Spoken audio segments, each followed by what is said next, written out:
Preparing for the first time doesn't mean you need some coaching to crack the NTA UGC NET JRF exam. Today, in this video, I am going to show you how you can prepare for the NTA UGC NET JRF exam of Forensic Science. So, I am welcoming you to the first video of our channel, that is Forensic Reader. We also have a website on forensicreader.com. For those who aren't aware of forensicreader.com, this is a website where we regularly publish articles related to the forensic science, especially for the preparation of UGC NET JRF.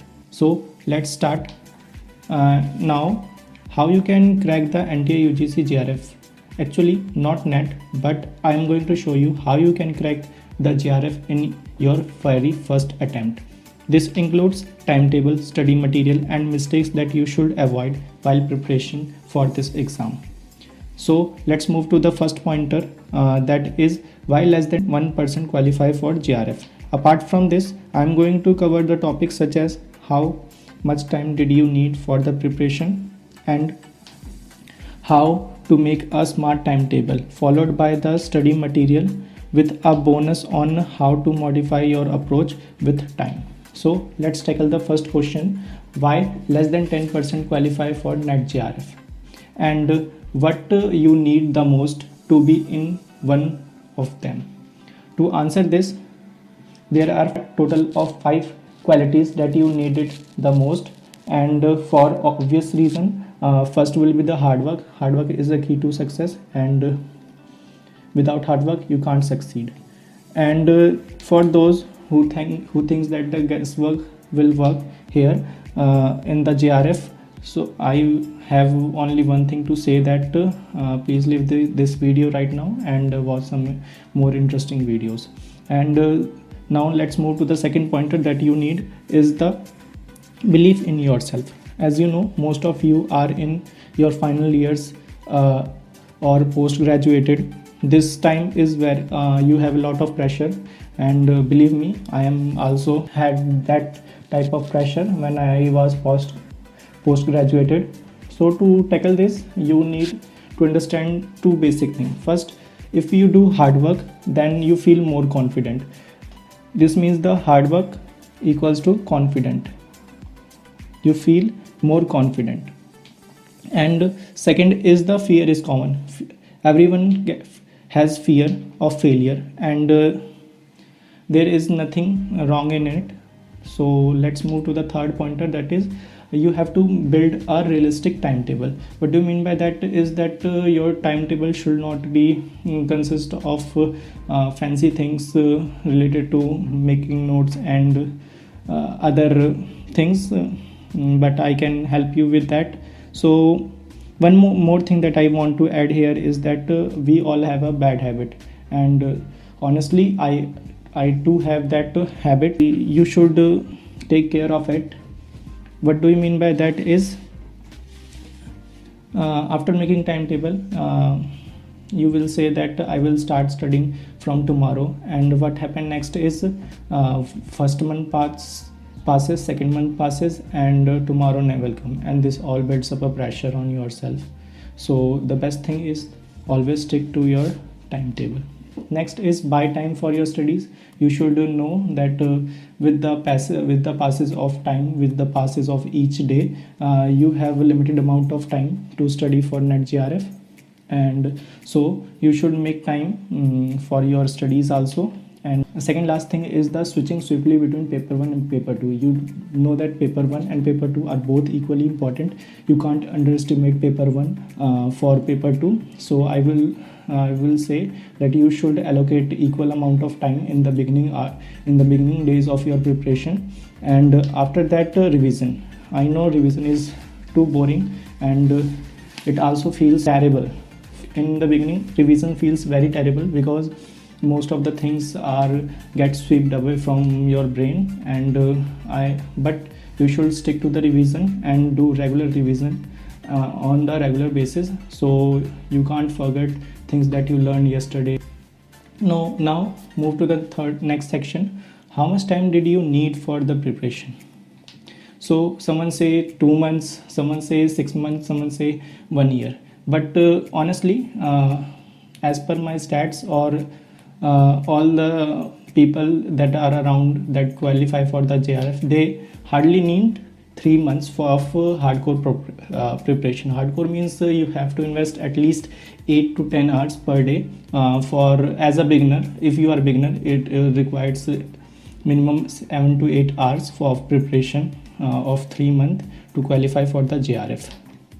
And let's find out how much time actually you have, not in days but in hours. What do you mean by that is that we are talking about the number of hours you are going to give on the daily basis. So either among all you might fall in three of the above categories. First, you give 5 or less hour a day, so in 90 days you will give about 450 hours.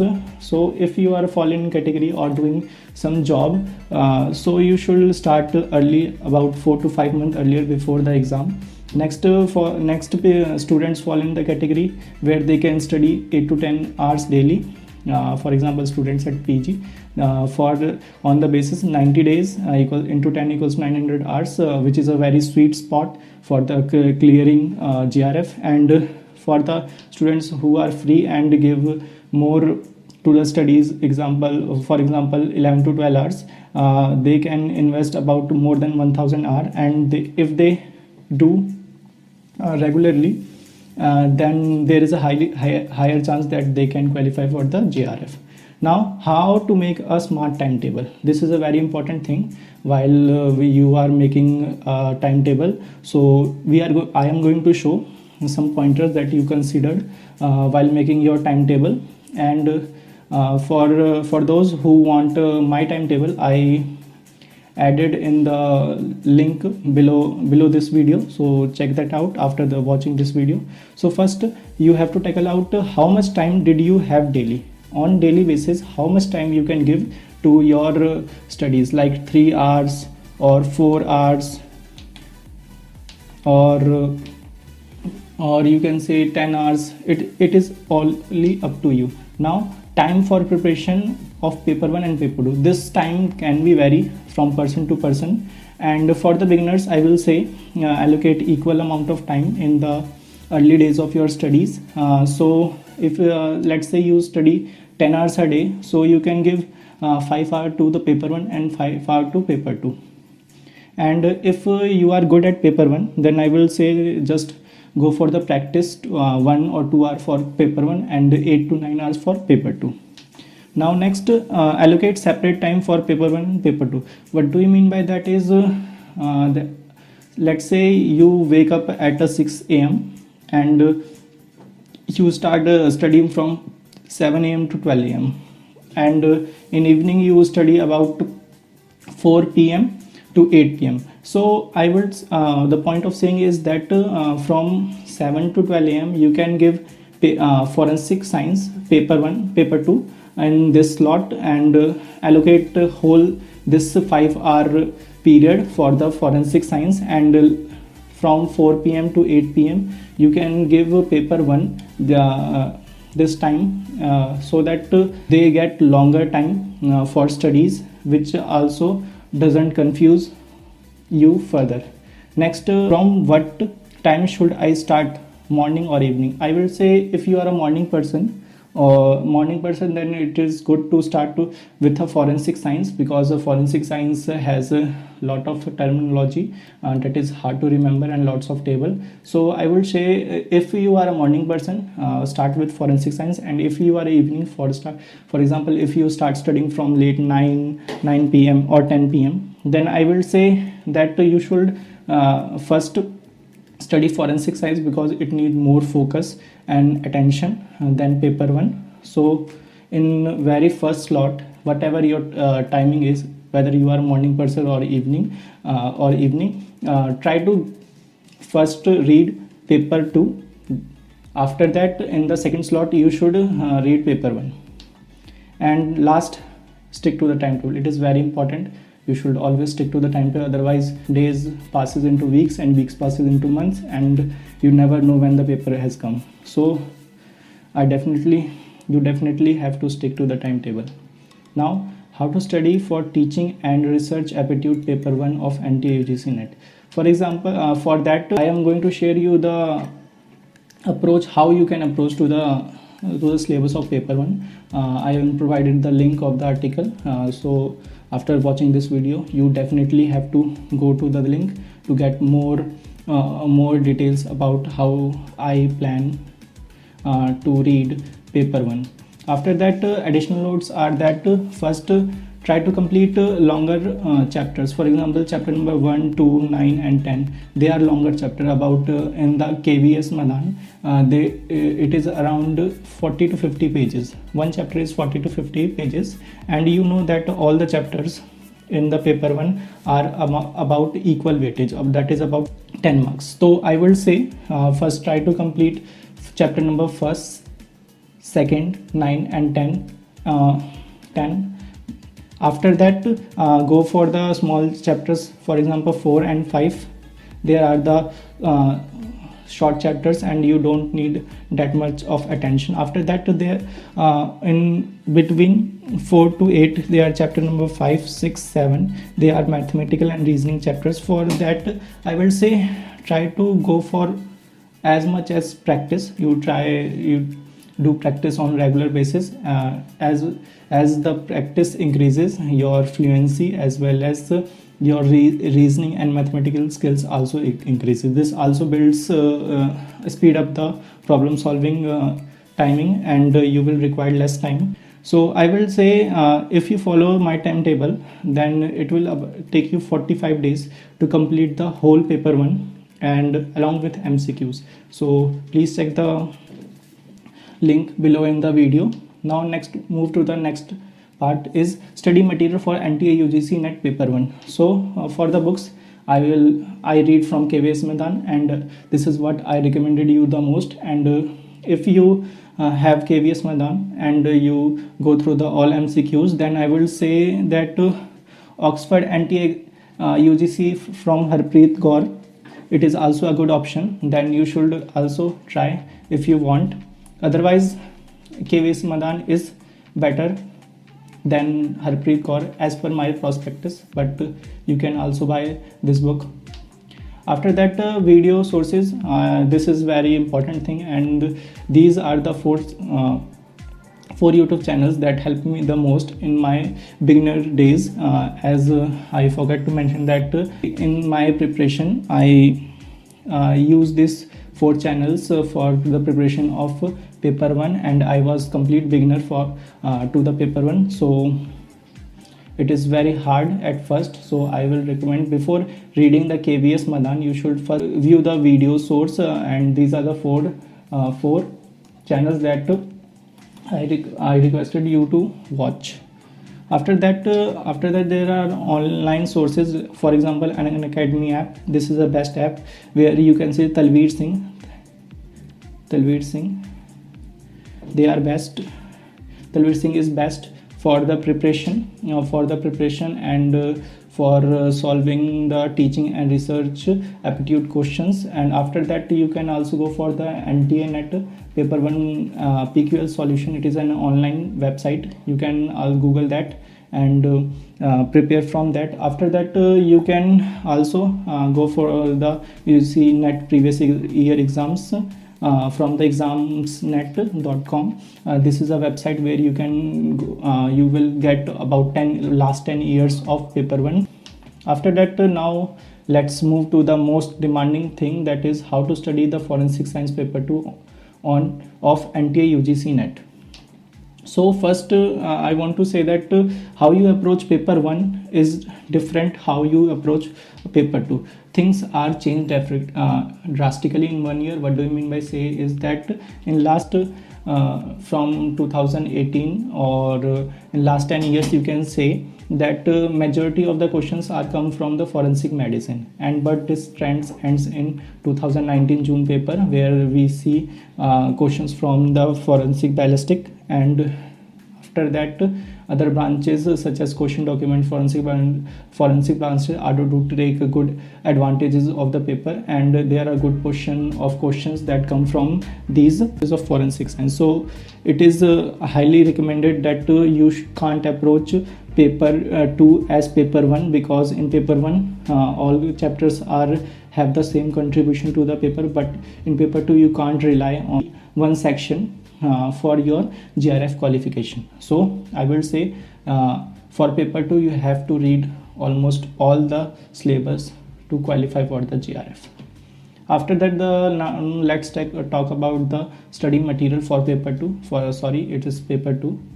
I mistakenly write it's paper 1. So it's paper 2. First book, tabulated summary in the post. I will give the link. In the link I will listed all the books that you needed for your preparation and all the books that I read for the qualification of my NET exam, and journals and research paper. For example, I will say that you should go for the all India lab manuals. This is sorry for the mistake, and also consult your teacher for the which journals or research paper is required for the examination. I am not going to give you the more detail about the journals and research paper because these are good to ask from a teacher. After that, online resources. In online resources there are a bunch of websites. For example, forensicmac.com, EPG Pathshala, this is very good website. Profos of forensic medicine MCQs, Quizlet is good for the MCQ preparation, and our website forensicreader.com. please check if you haven't reached. After that, the online sources, there are a bunch of YouTube channels. For example, Dr. Hemant Sharma. This is one of the channel that I viewed in my qualification, in my preparation for the NET exam. After that, for forensic field, new channel, and forensic hunter is also a new channel, and forensic data, this is our first video you are watching. Thanks to you.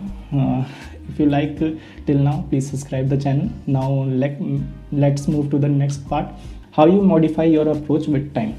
So this is most crucial step. I am going to give you the 90 days period timetable, 90 days timetable, but in 90 days how you can approach in different time period, I'm going to discuss here. First, from 90 to 46 days from exam, there are total 4 blocks a day, means 2 blocks for forensic science, in which 2 hours set of forensic science and 2 hours set for the paper 1. And after that, 45 to 31 days, there is 3 block, shift 1 block of paper 1 to the forensic science paper 2, because till 46 days you completed all paper 1. So shift 1 block of paper 2, 1 block of paper 2, paper 1 to paper 2. And now let's move to the next part, that is the from 30 days to 24 days to exam, in which you will follow the same, where 3 blocks to the forensic science paper 1 and 1 block to paper 1, and from here your paper 2 syllabus should be completed. Now after from 23 days to 7, you have to do only one thing: daily revision and practice. Do practice as much as possible and completes all doubt and MCQs. You can also ask us about any doubts and suggestion. We are happy to give you the suggestion. After that, in the last week, you should don't forget revision. After that, you should practice, and this is crucial. Take an printout of admit card, if viable. Take 2-3 printouts, and if possible you can visit the examination center.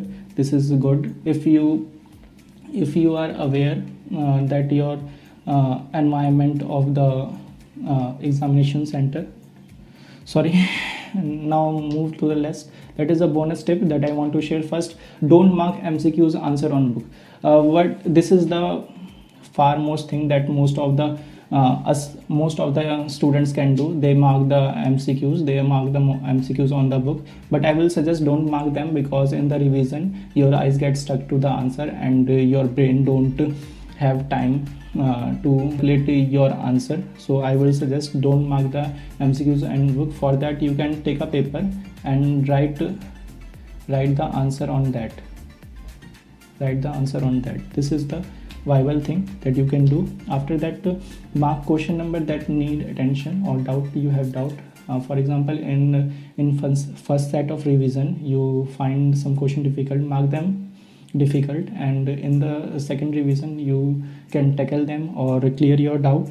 After that, making notes from MCQ, it is important. You should take notes from MCQ too, especially from previous year question papers. We have solved listed down the last 15 years question paper of NT UGC, so check them out. In that MCQ set, you should note the color changes of various reactions. Author names, these are important. Please note down the author names as well as their books and their contribution in their respective fields. After that, paper, I will say that paper 1 is equally important to paper 2 and more scoring than, because paper 1 is more predictable than paper 2. So don't take paper 1 lightly. Go for paper 1 as much as you can go for the paper 2. So next, move to the last. There is nothing that you can't do. Just stick to the plan. If you do stick to the plan, it is easy to crack the JRF. And read the guidelines fully on the admit card before a couple of days, so that you can understand any changes to the guideline. Or you can also visit to the NT-NET website for any further guidelines. After that, don't limit yourself. If you don't have enough time to prepare, just do your 100% in whatever the time you have left. So if you are watching this video about 1 month before the exam, you can do that, because it's me. It take me 23 days. It take me 23 days to crack the NET. And you can read my story. You can read my story on the link on the post that I am given, and go and check that out. After that, thank you for listening. It's a great for giving your crucial time for us. And I will say, if you like this video, subscribe for more videos. And this is the first step to the forensic field in the terms of videos. So I won't forget to mention that we are start accepting contributors, where you can post your articles on our website, and we will give you the LinkedIn profile along with your author's page.